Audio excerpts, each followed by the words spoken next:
नमस्कार प्यारे भाइयों बहनों और मेरे बच्चों। एक समय की बात है, ब्रह्मा जी के सामने राक्षस और देवता लोग आपस में बहस करने लगे कि कौन बड़ा है, कौन धनवान है। तो इसका निर्णय कौन करेगा। अब ब्रह्मा जी के पास गए कि बताइए आप ही कि हमें कौन बड़ा है। तो ब्रह्मा जी ने कहा कि ठीक है, मैं आप लोगों की एक परीक्षा लेता हूँ।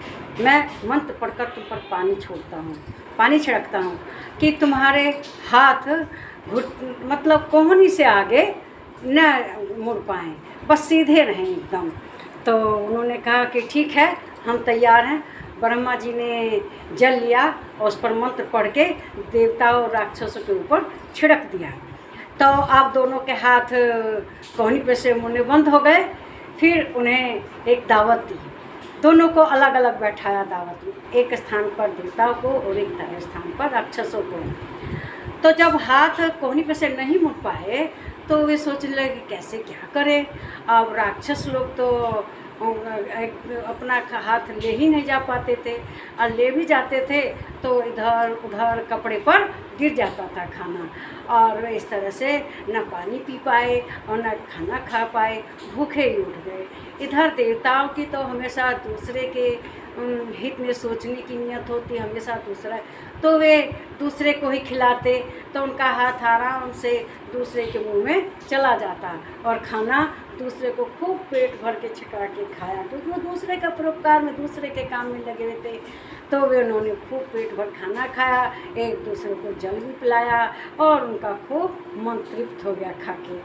तो अब ब्रह्मा जी कहने लगे, लो आप लोग खाना खाए। राक्षसों से पूछा, कहने लगे नहीं, हम तो खाए, केवल कपड़े गंदे करके उठ गए, हम तो कुछ भी नहीं खा पाए। देवताओं से पूछा, आप लोग ने पेट भर के खाया।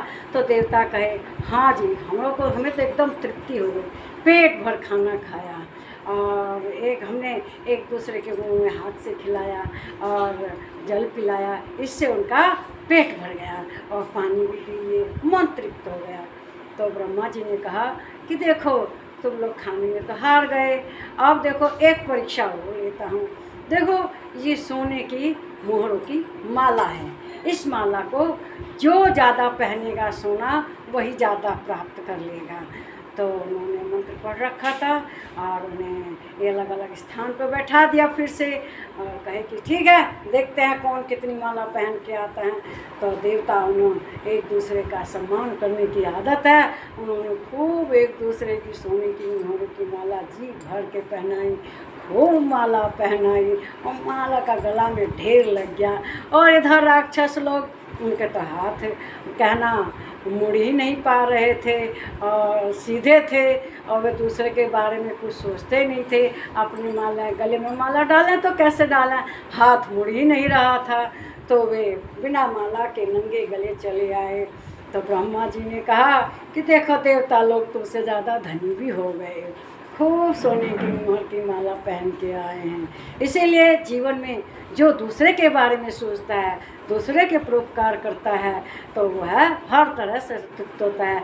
जो केवल अपने ही बारे में सोचता है वह कभी तृप्त नहीं होता। ये राक्षसों और देवताओं का किस्सा आप लोगों को बहुत पसंद आया होगा। इस वीडियो को शेयर कीजिए, लाइक कीजिए और मेरे चैनल को सब्सक्राइब कीजिए। नमस्कार प्यारे भाइयों बहनों और मेरे बच्चों।